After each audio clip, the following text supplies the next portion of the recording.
Ito po ang ating Sublimoto machine. Ito po ay ginamit natin sa loob ng 6 na araw na umabot ng 102 meters.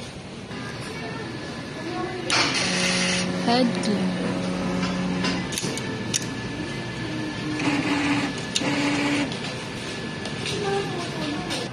Nozzle check.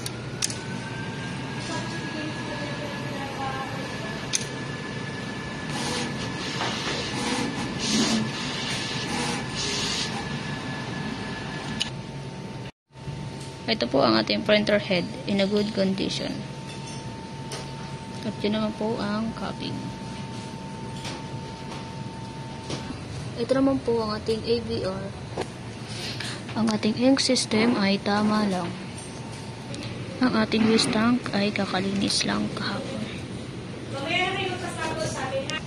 Ito naman po ang ating Subli ink, used at unused. Ito naman po ang ating Subli-roll. Black ink, yellow, magenta, at cyan. At ito naman po ang ating Subli maintenance checklist. Ito naman po ang ating output record. Consumable red roll, Subli paper,